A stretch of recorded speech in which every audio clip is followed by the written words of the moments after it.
আমরা বসের একটু খুশি রাখার চেষ্টা করি। সুজিত, তোমার এই এক্সট্রা ফাজলামো করার স্বভাবটা এখনো গেল না, তাই না?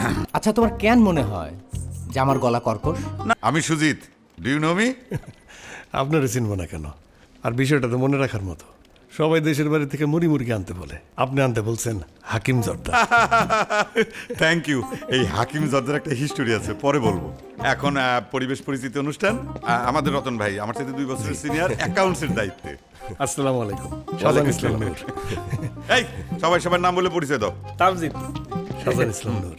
মুস্তাকিম, শাহজাহান ইসলাম নূর। ভালো আছেন? ওইটা হচ্ছে আমি, মানে আমার সিনিয়র। এখানে আমি বসি।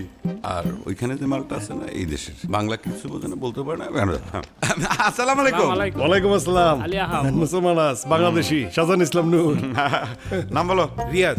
আসসালামু ভালো আলাইকুম। আছেন? জি ভালো। আব্বাস। ভালো আছেন? এই নিউম্যান কাম, বসে বসে কি জিমাও নাকি? হ্যাঁ, আসসালামু আলাইকুম। ওয়ালাইকুম আসসালাম। যে কথা বলতেছিলাম হাকিম জর্দা নিয়ে। আমাকে বসের নাম হইলো হাকিম, সেই জন্য হাকিম জর্দা খায়া আমরা বসের একটু খুশি রাখার চেষ্টা করি। এই বস মনে শুনে ফেলছে রে। আসসালামু আলাইকুম। ওয়ালাইকুম আসসালাম।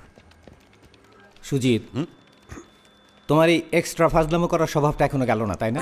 সরি বস, আসলে এখানে তো বিনোদনের কোনো উপায় নাই। এই জর্দার ভেতর থেকে যদি একটু বিনোদন খুঁজে পাই। Just stop it. ওকে, নূরের সাথে সবার পরিচয় হয়েছে? অর্ধেক হয়েছে। আপনি আসার কারণে বাধাগ্রস্ত হয়েছে, বাকিটা আপনি করান। নূর আমার সাথে আসেন। বস কিন্তু একটু ঝামেলার, বুঝে নিতে হবে। ঠিক আছে আপনি তাহলে বাকি কাজটা শেষ করে আমাকে জানান।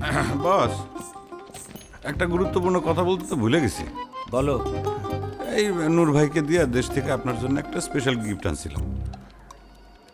গিফট? জি, আমার জন্য? কি? এই যষ্টি মধু, মানে ব্যবহার করলে পরে কণ্ঠ সুমিষ্ট হয়। আচ্ছা, তোমার কেন মনে হয় যে আমার গলা কর্কশ? না না না না, আমার মনে হয় না তো বস। এই অফিসের অনেকের মনে হয়। বস সম্পর্কে কিন্তু এই ধরনের ধারণা পোষণ করা একদম ঠিক না।